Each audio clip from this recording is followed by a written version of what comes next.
Hey guys, it's Yishan here. Today I am here with you guys for an Astral Kuriboh Gren Maju small world deck profile. But this is the most common question that I have been getting on the channel. Yishan, where is your Gren Maju deck profile? I said, well, I know the ban list is coming out soon. Should I do one? Well, I figured, it's ban list safe anyway, right? There's no way any of these cards are getting hit on the ban list. Well, barring some crazy Konami events. And a lot of people have been asking, and I've been testing.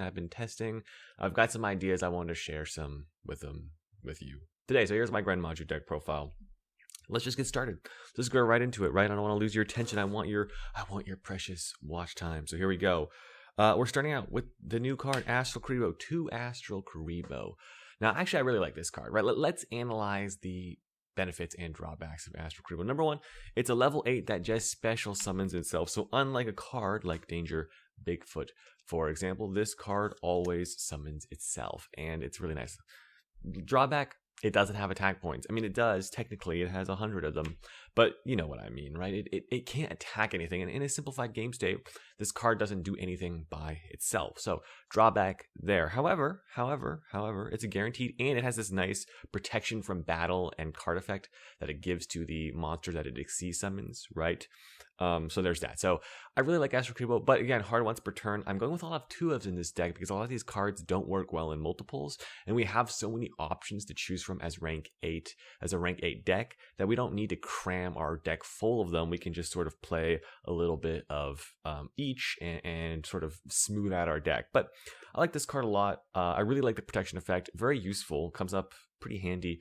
One issue I have, though, and this is an important issue, is how this card works with effect negations such as infinite impermanence. That is going to be a bit worrisome because I have read, and this is a weird rule, that if its effect gets negated, that you still will be under the special summoning restriction of the card, right? You still will be under the special summoning restriction of the card, but it won't be level 8 anymore, which basically makes this card really useless. I don't really know if that's always how it's going to be ruled, but that, from my understanding, that would be considered correct. To me, that ruling seems a bit crazy, but from my understanding, that's correct. If a lot of players start imperming this and a lot of judges start ruling it that way, with the popularity for cards like Infinite Impermanence, I don't know if I can see this card staying around for that long. Just depends. Ask your head judge how this card is ruled. But otherwise, if it resolves, really like this card. So same sort of theory applying here with 2 Eater of Millions. This card, if you need to banish your whole extra deck, you only need 1 of it. Otherwise, having 2 of it is sometimes not that helpful because you only need to remove 1 monster. So we've got all these extra new tools. Let's just only play 2 and smooth out our deck a little bit. Same with the dangers, right? Drawing 2 of these is really sucky because you want them to summon themselves most of the time. The problem is that if you draw 2 in your hand, you are more likely to hit the same thing, which kind of sucks. But otherwise, they're really strong cards. And since we have more options, again, I'm going with a 2-of. So that's sort of the whole theory behind that. Kaijus. With the Super Poly not being good, you sort of have to play the Kaijus. And I've got quite a bit of them. I've got 2 Dogron, 2 Ghidorah, 2 Gamma. Why am I doing this? Well, one reason I'm playing Dogron is because of Small World, right? Small World is just a card, and this helps you get into Gren Maju and things of that nature, right? You could also go from like, you can go do some weird stuff, right? You can get Gren Maju, you can send this and get an Eater, whatever, right? Basically, it's for the Small World capabilities. One problem, though, I have found is, as well as that this also helps alleviate this problem, which is the interrupted Kaiju slumber problem. If you, I want to do the math on this. Let me know if you guys are interested in a video with the math on this. But I believe having a diverse set of Kaijus makes it more likely that your interrupted Kaiju slumber will actually be able to activate itself later in the game. I have to do the math on that because I'm not actually sure if that's. I think that's true just from my instinct and looking at the numbers. It seems to be true. Like, for example, like if you take away 3 Kaijus, you're guaranteed to have a combo left, basically. Whereas if you only have 3 and 3, and you take away 3 Kaiju, you take away all 3 of the same name, you only have like Gamma Seals left in your deck, it won't summon. I want to do the math on that. Let me know if you're interested, but I think it just also makes Slumber a little bit better, and then, having the 3k one is not so bad. The only problem is sometimes you have the Dogron, you only have Dogron, and that's a little awkward. That's where it's like mostly awkward, but I don't usually run into that problem. Okay, let's talk normal summons. Normal summons besides Gren Maju. There's a lot of options in this deck. One of my favorite ones is Fairy Tail Luna. This is not in the current deck, but this is one of my favorite ones. I just think Fairy Tail Luna is, right in this meta, was so fast, so crazy. It's a little bit too slow. I think Zodiac Whiptail is probably the best normal summon. It's the best Zodiac because it has 1200 attack, which allows it to combo with Dimension Shifter. That's really, really key. And then it's an Earth as well, so it can go with Alpha, Master of Beasts. But I think just having a 1200 attack lets you go from Shifter to it, right? So you can go Dark Monster Shifter to a Zodiac Whiptail, or you can use Shifter to get a Dark, basically. So that's really the main reason I think it's the best. You only need 2 of it. Again, you don't want to see it too much. You always search it up with Small World. And it just makes Zeus. So I think it's probably the best normal summon at this point. It works the best with Dimension Shifter as well, because you're able to, your Shifter stops their turn. If you can't OTK them, you want to set up some sort of interruption. Zeus is probably the way to go. So that's sort of my theory on that right now. But Luna is really, really good because it keeps, it adds cards to your hand. So you can normal it and get another Luna for Small World, which I really, really like. So it works really well with Small World. I just think it's too slow right now. Maybe with the Banlist changing, we could see Luna back in the deck. But right now, I think Whiptail's the way to go. This also frees up space in your extra deck because you have to run a bunch of stuff in your extra deck with the zoos, right? So there's that. Now back to the 3-ofs. I think, these you don't really mind drawing multiples of. I mean, sometimes double alpha is bad, but this card is so good. Gizmek, again, this card is so good that you want to have 3 of it in your deck. And then, of course, I run triple Gren. Now, of course, this card is good and bad. Sometimes it's the best card, sometimes it's the worst card. I just personally believe that if you're running a deck like this, which is not the meta, right? Not the meta. If you want to top, you've got to play high variance cards. Gren Maju is one of the highest variance cards. Sometimes it's great and sometimes it's just terrible. But if you want to have a better chance at doing really well, then Gren Maju is the way to go, in my opinion. It can steal games, and that's the point of playing this deck. It's sort of the fun, right? So my favorite card. And then, of course, we have 3 Dimension Shifter. You have to play this sort of because it makes sense with this style of deck, right? It's good with Small World in the sense that if you draw it later or draw Small World later, this is a great target to hit. It allows for a lot of the bridging in your deck, which is really important as well. So it's actually pretty good in this deck. It has extra uses other than just being a turn 1 play, and it's probably the best hand trap. It just stops almost every deck in its tracks. So the way to go, I think. Again, Super Poly not being good in the meta, you're sort of forced to play Shifter, Kaiju, this sort of route. Whereas I think if Super Poly's in the meta, everything changes. Right now, just Super Poly hasn't been good for a while, honestly. Okay, spells, I mean, you wouldn't run 2 Desires in this deck. 3 Desires, best card. I don't really have much more to say about Pot of Desires there. Kaiju Slumber, again, this is not the card you really want to draw 2 of, but it gets negated a lot, so you can just activate another one. A lot of the times, if you have 2, okay, Slumber. The only problem is you draw it later in the game, you can't Slumber, but that's sort of alleviated a little bit with the 2/2/2 Kaiju ratio. So that's what I'm looking at there. I still think this card's really good. This is a 40 card deck, so I wanted to keep it 40. I played triple Tactics Talent. Look what I did there. It's just, again, this card, every time I draw it, if it's in a matchup where it's good, it's so good. It's just broken, honestly, and it's just one of these power cards I feel like this deck can take advantage of, especially going second. And if it's not good, you can just side it out. But I really, really think that this card is just so powerful that you sort of have to play it. And then 2 Small World. I've actually liked this card as I tested it. But I think maybe the right number is 2. Again, sort of you don't want to draw 2 of it, right? It almost never gets negated, and you don't want to ruin your hand size too much. So I actually found 2 to be pretty nice.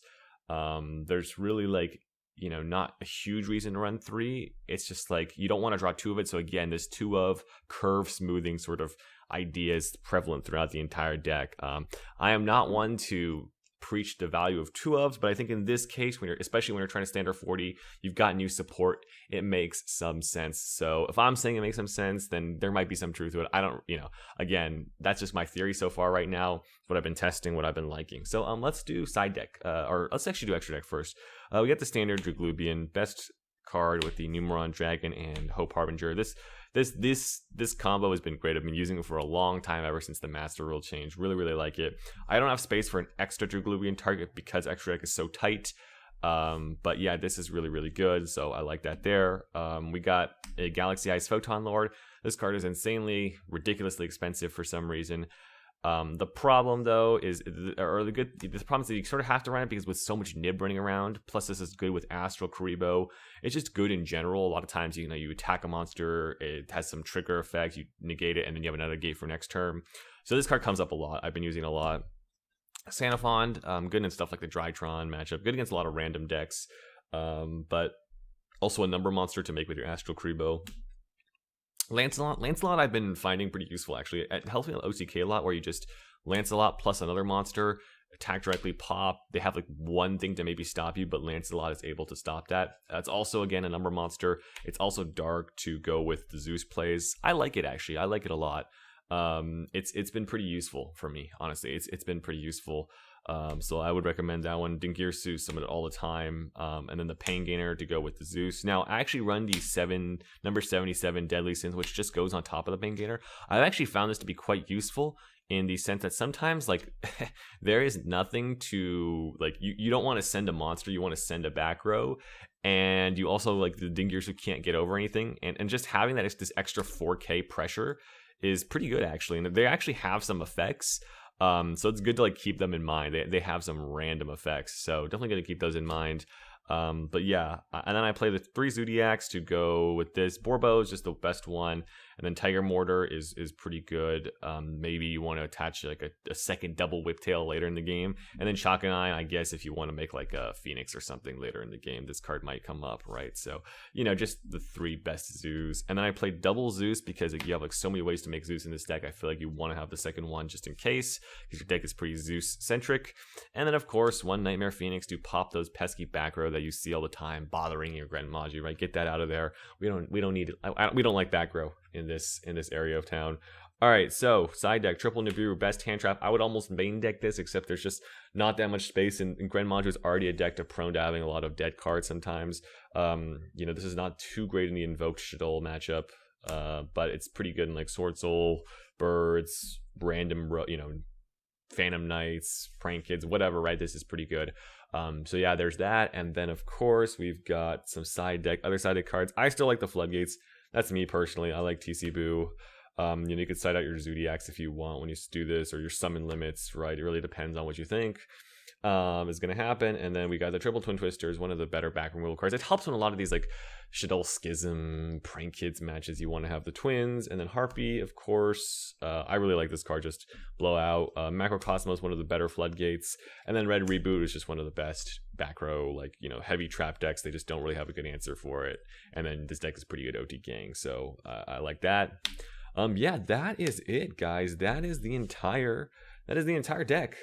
That is what I've got for you guys. I'm excited for the ban list. I think this deck will be good. I'm excited for Super Poly to be good again. Hopefully it will be good again one day. I think Gren Maju is stronger where it is. But I think, let me know what you guys think, right, of this whole 2 of Small World conundrum with the Astral Kuriboh. I think Astral Kuriboh is not the best Small World target, and it has some plays, but it doesn't go with Eater because it's both level 1 and a Fiend, which is enormously frustrating.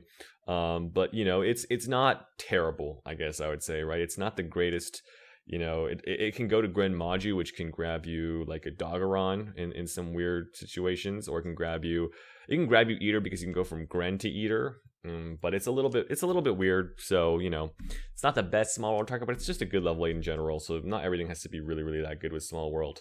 Okay, I think that is all I wanted to say about the deck profile, guys. I hope you guys enjoyed. I know you guys have been asking for this one a while. Let me know what you think of that. All those 2 of theory, slumber, whatever, right? It's certainly, you know, an interesting theory. This deck's a lot of fun. Thanks. Sorry it took so long. I know people have been asking for a long time, and I've been working on it. I try to give as good of a deck profile as I can, and so I know a lot of people have been asking.